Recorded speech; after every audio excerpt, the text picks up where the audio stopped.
Even when you feel low, you can still go. Even when you feel slow, you can still go. Even when there's no hope, you can still go. I never answer to no, man, I still go. What's up, guys? I didn't plan on making a video today. In fact, I literally just ran and went and got my camera. I wanted to start talking about this because I already have a video planned for today. I'm gonna have to reschedule it because I think I want to get this done. The MLF 5 fish change. The change that they decided to finally make to go to 5 fish. Now, I'm not going to get in this whole big thing about them going to 5 fish. I don't really care. Not in a bad way, not in a good way. And even this whole video, I think people are going to be like, well, so what's this really video about? I'll be honest with y'all. In so many things now, and this really happened with, I guess, social media, the news, just where people started being able to voice opinions. And it's crazy. This is the part I don't like. And it frustrates me. And to be honest with you, it's going to really sound bad on me. It's going to sound bad on me because I'm asking, it's going to sound like I'm asking for a pat on the back. And I'm not going to lie, I kind of am. And that sounds horrible. Like even as I'm saying it, I'm letting y'all know that sounds horrible. But y'all all agree, right? That when things come out and there's a couple people in the background going, hey, do y'all see what's going on here? Like, is someone else like looking at the big picture? Right? That's what's going on. Like, there was a couple of us that were like, hey, look at this big picture, guys, of what's going on. And it seemed like we kind of got like pushed aside, right? It happens all the time within politics. It happens all the time with like these crazy things that go on, these like, I don't want to call them conspiracy theories, but a lot of time that's what you're looked at. Like, is like this conspiracy theorist that's going, okay, y'all are reaching for all this. They're just trying to do this. And no one ever, like those people that say that kind of get looked at like they're crazy for a while. And then when it happens, it's usually forgotten about that they went ahead and said this. When this MLF thing came out, from the very get-go, I was for it. I was for it. And if y'all watched my channel, I'm for one thing. I'm for anglers getting more money. All of us. Anyone that fishes tournaments, my number one goal and what I talk about is for all of us that fish tournaments as anglers to make more money. Now, that's why a lot of sometimes tournament directors and organizations don't really like what I have to say because they're trying to make more money. And someone's got to lose in that, right? Well, I don't understand. I will always fight for us. I'll always fight for the guy, the tournament fisherman. That's what I am. A lot of y'all, that's what y'all are, right? If not, some of y'all are still like viewers of the deal, right? And like to watch what's going on. But I mean, I'm not saying they have to get paid like some superstar. It's just, I mean, like I said, we're not getting paid like superstars. We're still paying in to do all this, right? Like we still have to pay. Still to this day, 2022, we're still having to pay to fish tournaments, even at the highest level. They almost came. MLF almost pulled it off. Almost. Almost. The idea was good. The thought was good. Everything was good. But the problem was someone had to carry out the plan. Someone had to carry out the plan. And I think despite, if you hear me talk about certain things, I don't really sit there and say who's to blame for all that, right? I don't know if it's just one person. It doesn't really bother me either because I'm not there. I chose to leave. Now, I still fish the Toyotas and do some stuff. And to be honest with you, I'm headed to Guntersville tomorrow to fish the Toyota Championship, which I still think right now is like the best tournament in the country. The Toyota Championship. Like they have kept certain things that do a good job. But, you know, the Five Fish deal, is it good or bad? It's irrelevant. I don't know how many years they went to the other deal. The problem we had with the other one was this: when the battle, right? When the battle ensued, and I don't know who it was. I don't know who fired the first shots, but it was two organizations going against each other. Okay, and there was a lot of people were saying, "Hey, we like what y'all are doing, but we don't like everything." Okay, and it's like anything else right now, right? It's like anything else. And in politics, like I think about it to politics and all kinds of stuff. It's like you can like everything about something and not like one little thing and like, oh, you're against me. No, I don't agree with everything you do, but I agree with a lot of what you do. I'm sure there are tons of people that watch my videos or, you know, hear what I have to say and don't agree with everything I have to say. Totally agree with that. I'm fine with that. But just hear me out a little bit. And I'm like, you can change my mind, or I'll sit there and listen. And I even understand that some people don't agree with everything I have to say. And because we come from different places, right? I understand that tournament organizations sometimes don't like what I have to say because I'm coming at them from a different standpoint. Just like I said earlier, I'm about the tournament anglers making money, because that's what we are. And they're about them making money, right? Even sponsorships. Like, I understand the hardships of sponsorships and relationships with pro anglers, because the pro anglers are coming from this side and the sponsorships are coming from this side. I think the guy who really understands both of them and tries to meet in the middle and tries to do both, help both, that's the relationship that works really well. Both of them listen to each other. That's where I had a problem with what they did. When they started all this stuff, and the Five Fish deal was there. It was there. It was there, and it was put out there, and they totally disregarded it. They even went as far as to kind of attack a little bit. I mean, they made some commercials at the beginning. They were talking about putting fish in a live well. And pretty much every one of us that has been doing this for years was pretty much a horrible person for that. There was just no need for that, right? There was no need to go on the attack. And it was attack, and we're not going to change a thing no matter what. And I'm sitting here going, so we're not even going to discuss it? We're not even going to talk about it?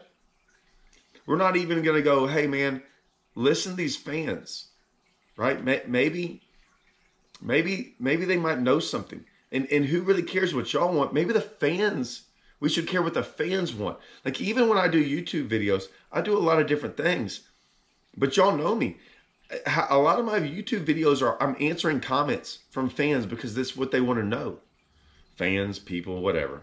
I don't know if anyone's really a fan of me. But, right, like even, it's why we do live. It's why I did live with Holman the other day. It's why we do lives. So I want to hear interaction from y'all. It sucks. I'm not gonna lie. Lives suck because it ruins our whole day. Now hear me out on this. Sidebar. I'm so scared to death. Like, it happened the other day, right? Their StreamYard was messing up my deal and I was like 5 minutes late. I felt horrible about the whole deal. Felt horrible. And I'm trying to get on there and we're trying, like, the live stuff, I don't ever want to put y'all out and say, hey, we're going to have a live video at 8 o'clock and then something canceled. And y'all kind of rearrange your day or night or whatever to get that. Like, that scares the heck out of me. That's why I don't like lives. It's the only reason. Everything else is a positive. I don't ever want to schedule something and not get it done. Yeah, I know I went off on a sidebar, but that's why we like live. I like listening to what y'all have to say. That's why we usually come with no topics. But we don't need topics. Y'all got the best topics in the world. It's what y'all want to hear about. They didn't do that. They didn't listen. And not only that they didn't listen, they just, we don't care what y'all have to say. We're going to do it this way. And in my opinion, and I don't know this is if I articulate this the best way, but then they kind of lied about it. Or let's not say lie. They fudged the numbers. Okay. Now, I'm not going to get into this whole viewership deal about what their numbers are and how they do stuff, right? Here's what I know is this. Within my small knowledge of social media and numbers and things like that, there are fake views. There are fake numbers. There are fake Instagram followers. There are fake all these things. And if y'all don't know about it, there are. And they bump these numbers up really high.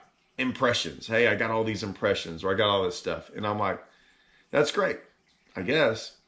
And it's crazy, right? And I'll give you one example. On Facebook, a guy might post something, right?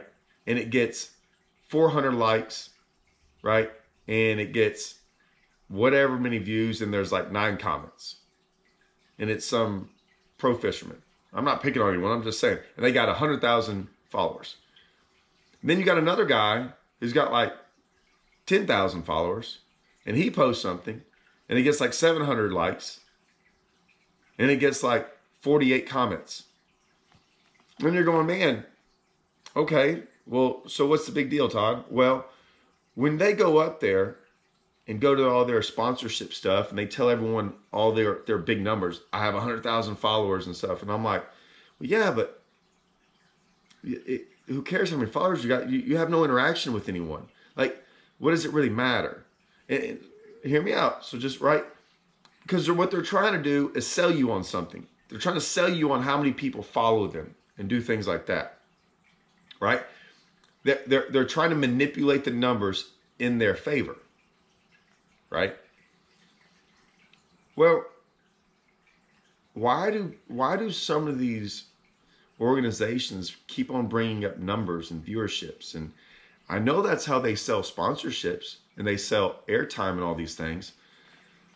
But I wonder, do you think there's a way to manipulate those numbers in your favor? And so like, look at all the viewership. Because I don't care about any of those numbers. I don't have to. I can look at social media comments. I can look at things around the internet and just listen to people. And when you do a survey or when you ask a question and it's on every single post, you see 80% of the people go one way and yet 20% go another on every single thing you see, but that organization is going to go with that 20%. Man, I don't know about y'all, but that sounds a little sketchy to me. So they finally went back to this 5 fish deal, which is what people had been wanting forever. And yet they were so hardcore against it. And now I know there's some talk about, they went back there to the viewership, and there's some people in there sitting there going, I've seen their numbers. Their numbers are just numbers. Here's what I'll say about that. If I post a video about something really good about fishing, okay, say it's a new rod, it's a new reel, it's a new bait, it is what it is, okay, and I had 5,000 views, right? Those 5,000 views are probably there to learn about that bait, are like really interested about that bait, 100%. They're interested about it, they make comments about it, all that stuff. Now, if I was on the water and all of a sudden I look up and these 2 bass fishermen, one jumps in the other boat and starts punching on the other one, right? We got this fight on the water between I'll get 45 million views. That's an over exaggeration, but I will get a ton of views. But they're just there for the train wreck. They're not really there to learn anything. They're there for the train wreck. They want to see the crash. I get it. I'm with you on that. Everyone wants to see the train wreck, right? But it doesn't mean it's really good. It doesn't mean it's really what we want to. It's really what we want to sell. I mean, is that what we're selling? A train wreck? So, I'm always cautious about that, and that's why I said, like, when I look at these things and I look back at what they're doing, and I go, yeah, this was what we had a problem with from the get-go. It's always changing. Is it ever changing for the fishermen? Is it ever changing for y'all? Or is it just changing because they have to do something, because every time they zig, they should have zagged? And there's nothing wrong with getting some things wrong, but it was the fact that when we told you should have zagged, you were so hardcore about the fact that you were going to zig, right? You were going to go this way. You had all this opposition going, hey, we don't really want all that. Well, we don't really care what you say. We're going to go this way. And they just kept going that way. Look, I'm not dogging on anything. I'm just sitting here going, man, this could have been so good. That's why I'm more upset about any of this. Is because what they were trying to do is what I always wanted, was to have a tournament organization where guys actually didn't pay into entry fees. Guys were able to move up the ranks, and then the best fishermen were going to be there. It's not happening. And I know that gets into a whole nother topic of, the best fishermen are going to be there. The best fishermen in the opens will eventually be on the elites with money. I got to put that, the best fishermen with money. And I'm not knocking bass. I'm just saying, man, I already did a video with Holman. I mean, the dude won the points in the Centrals and did good in the opens all year long and still lost money. Like, it's such a hard way to get there. It's a hard way to get there no matter what. But I was thinking MLF might have figured this out, right? They had the steps put in place. They were good. And then it's like, and then they started backtracking on all these things and backtracking. It's what we said from the beginning, is that, man, something doesn't fit right. I can't sit there and constantly be fed something knowing that that's not going to stay true. That was my only issue. I'd already been down that road. We'd already seen it. You're not going to fool me over and over again. And I know there's going to be some guys that are going to make it on MLF, and it's going to be a good thing. Got no problem with that. There's a lot of guys over there right now wondering what they're going to do next year with the invitationals. I mean, I don't know of anyone that likes those. The 5 fish thing, I know it's a good thing, but man, like, it really took y'all this long to listen? I had to make this video. I had to get up here because there's so much that goes on with all these decisions, and I think I have a pretty good view of it all. Like, I can look at it in a very broad spectrum and see what's going on. And a lot of this, I know it might not matter to a lot of people, but it should. It really should.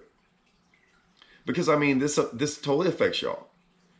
That, man, y'all could have a product, right?